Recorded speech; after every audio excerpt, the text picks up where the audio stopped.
PM કિસાન યોજનાનો જે નવો હપ્તો આવવાનો છે એ ક્યારે આવશે? અને હા, એવી પણ વાત છે કે કેટલાક ખેડૂત ભાઈઓને 2000 નહીં પણ સીધા 4000 રૂપિયા મળી શકે છે. આ શું વાત છે? ચાલો આ બધી જ બાબતોને એકદમ સરળ રીતે સમજીએ.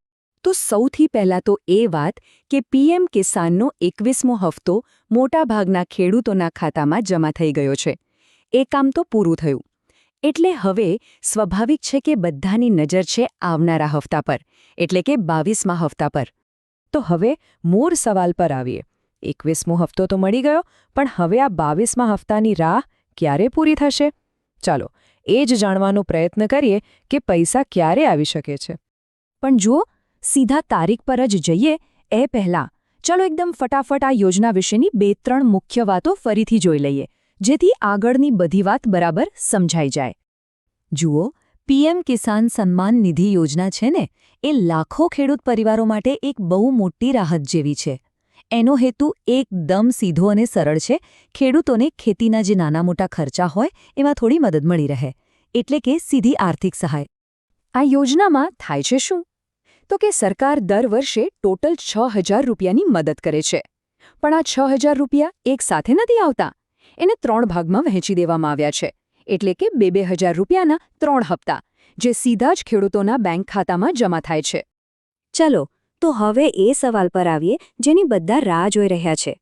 આ 22મો હપ્તો આવશે ક્યારે? હા, એ જ સવાલ કે ભાઈ 2000 રૂપિયાનો આ આગામી હપ્તો ખાતામાં ક્યારે જમા થશે, એની તારીખ શું હોઈ શકે? જુઓ, હજુ સુધી કોઈ પાક્કી તારીખ તો સરકારે જાહેર નથી કરી.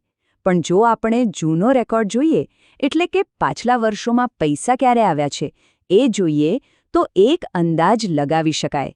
સામાન્ય રીતે આ વાળો હપ્તો છે ને, એ નવા વર્ષની શરૂઆતમાં, એટલે કે જાન્યુઆરી અને ફેબ્રુઆરી મહિનાની વચ્ચે જ આવે છે. તો એવી પૂરી શક્યતા છે કે 2026માં પણ આ જ સમયગાળામાં પૈસા ખાતામાં આવી જશે. હવે આવે છે એક બહુ જ રસપ્રદ વાત. એવી પણ શક્યતા છે કે કેટલાક ખેડૂતોને આવનારા હપ્તામાં 2000 નહીં પણ સીધા ડબલ, એટલે કે 4000 રૂપિયા મળે. હવે સવાલ એ છે કે આવું કઈ રીતે બની શકે અને કોને આ લાભ મળશે? ચાલો એ સમજીએ. આ 4000 રૂપિયાવાળી વાતને સમજવા માટે પહેલાં એ સમજવું પડશે કે એવું કેમ થયું કે અમુક ખેડૂતોને 21મો હપ્તો મળ્યો જ નહીં. એમના પૈસા કેમ અટકી ગયા હતા? એની પાછળ શું કારણો હોઈ શકે છે? સામાન્ય રીતે હપ્તો અટકી જવા પાછળ 3 મુખ્ય કારણો જોવા મળે છે. પહેલું અને સૌથી સામાન્ય કારણ ઈ-કેવાયસી પૂરું ન કરાવ્યું હોય. બીજું કારણ બેંક ખાતાની વિગતોમાં કોઈક ભૂલ હોય, જેમ કે નામ કે એકાઉન્ટ નંબરમાં ગડબડ. અને ત્રીજું, આધાર કાર્ડ બેંક ખાતા સાથે લિંક જ ન હોય. આ 3માંથી કોઈ પણ ભૂલ હોય તો પૈસા અટકી શકે છે. તો સારા સમાચાર અહીં જ છે. જે ખેડૂતોનો 21મો હપ્તો આ ભૂલોને કારણે અટકી ગયો હતો અને હવે એમણે એ બધી ભૂલો સુધારી લીધી છે, તો સરકાર એમને અટવાયેલો 21મો હપ્તો અને આવનારો 22મો હપ્તો આ બંને એકસાથે આપી શકે છે. એનો સીધો મતલબ એ થયો કે ખાતામાં 2000 વત્તા 2000, એટલે કે પૂરા 4000 રૂપિયા જમા થઈ શકે છે. પણ હા, એક વાત બરાબર ધ્યાનમાં રાખવા જેવી છે. આ 4000 રૂપિયાનો ફાયદો ફક્ત એ જ ખેડૂતોને મળશે જેમણે પોતાની બધી જ જૂની ભૂલો સુધારી લીધી હોય.